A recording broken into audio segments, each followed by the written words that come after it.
Palestine protesters shutting down a parkway. This morning we'll break down everything demonstrators are demanding.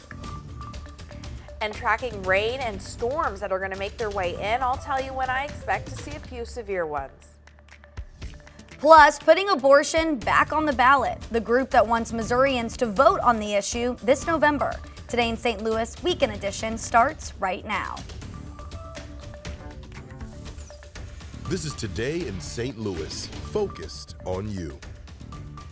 Well, in the words of our dear friend Travis Cummings, who is off today, are you up? Are you up?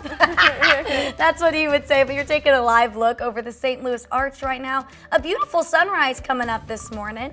Good morning. Thanks so much for joining us. It's Saturday, May 4th. I'm Mercedes McKay. Obviously, Travis Cummings has the day off, joined by Weather First meteorologist Tracy Henson. And Tracy, you know, we talked about it earlier this morning. It is that time of year for severe weather. Oh, man. And it has just been non-stop It really has for been. us. We've been looking at the numbers, and this is one of the most active seasons we've had since 2016, 2017. It just feels like every weekend we're like, okay, rain's coming, right? What's it looking rain, like? Here's storms, potential for tornadoes. Yeah. Might be woken up by the sirens. Oh, geez, it's never ending. So what's it going to look like today? So we're actually going to spend most of the day pretty nice, but once we head into the afternoon, you know, like I always say, the cloud cover we have right now, I love it. We want to continue to see that.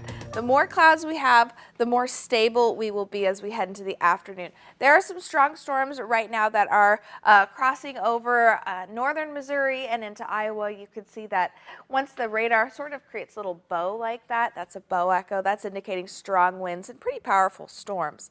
So right now we are dry. We have a line of rainfall that's well off to our west, almost on the other side of the state for us this morning. Our weather alert for the afternoon today, 82 degrees, 79 and 72. Our best chance of storms will come in for the evening hours, right around 5 to 7 o'clock. I'm going to time that out in greater detail for you.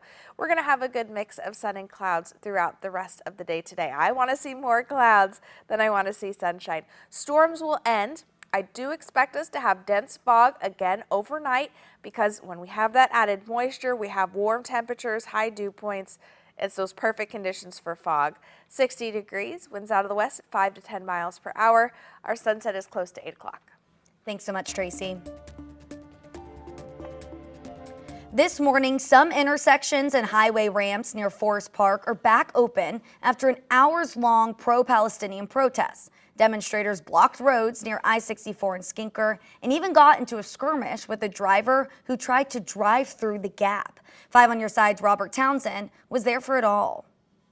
Free, free, free Palestine! The huge crowd of pro-Palestine protesters first marched from Forest Park down Skinker to Forest Park Parkway. They held a variety of signs and chanted "Free Palestine" every step of the way. They immediately shut down the intersection, huddled in a circle, and stopped dozens of drivers. Several frustrated drivers made U-turns and quickly crossed over the median to get out of the traffic jam. One man actually drove through the crowd. Demonstrators rushed to stop him. When he got out of his car, a fight broke out. The guy hopped back into his car and then drove to the opposite side where police stopped him.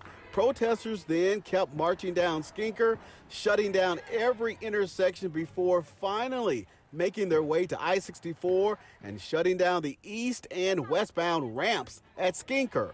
The demonstrators told us more about their clash with the one driver and their demands. He tried to run people over and he got out and started like punching and swinging at everyone, and then he hopped back into his car and then tried to run more people over on his way out. It was very terrifying. Were you guys ever violent? No, never. I never. Being violent isn't going to solve anything. More than anything, they're asking for a permanent and total ceasefire. I mean, that's only the right thing to do. I'm proud of every single one of these young people who've come out to exercise the First Amendment right. Robert Townsend, 5 on your side. Now, all week, we've been digging into the demonstrators' top demand for WashU to divest from Boeing. The university's endowment fund is worth $12.5 billion. Now, most of that fund has restrictions on how it's invested or spent, but a small portion, roughly $270 million, doesn't. This morning, our political editor, Mark Maxwell, examines how much of that, if any, is invested in Boeing. Campus protesters echoed a common refrain nationwide. An end to funding war profiteers. One of America's 5 largest defense contractors is based here in St. Louis. Some of us were prepared to get arrested because we felt that's how important that this was, that WashU divest from Boeing. British-based human rights group Amnesty International documented these bomb fragments in Gaza and traced their serial numbers to Boeing. It says the 2 October Israeli airstrikes came without warning and killed 43 Palestinian civilians, including 19 children. Our universities are being challenged now fundamentally. Who are they for? Are they for war contractors? But what's the evidence WashU supports Boeing with its money? In their letter calling for WashU to divest, students acknowledge they're not quite sure. It says you don't know if WashU is actually invested in holdings of Boeing stock.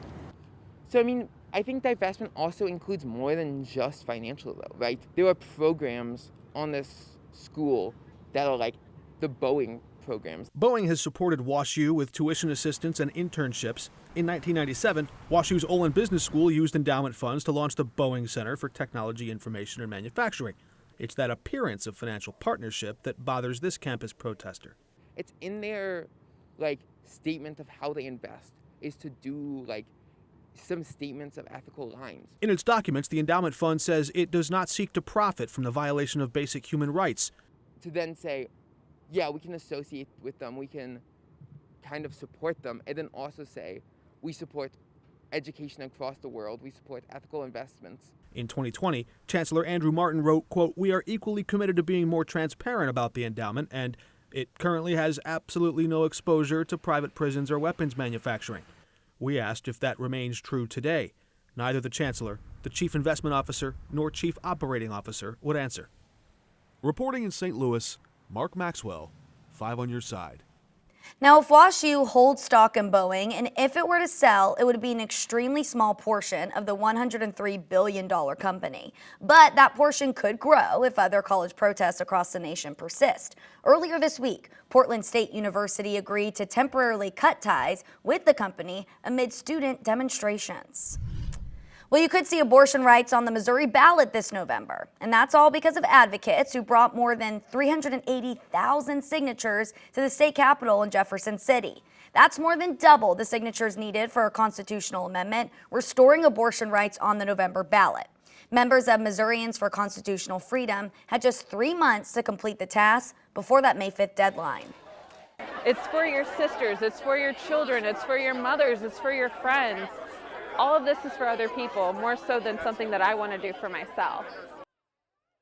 The Secretary of State's office has until July 28th to certify signatures from the petition. The ballot measure is expected to face some legal challenges over the next few months.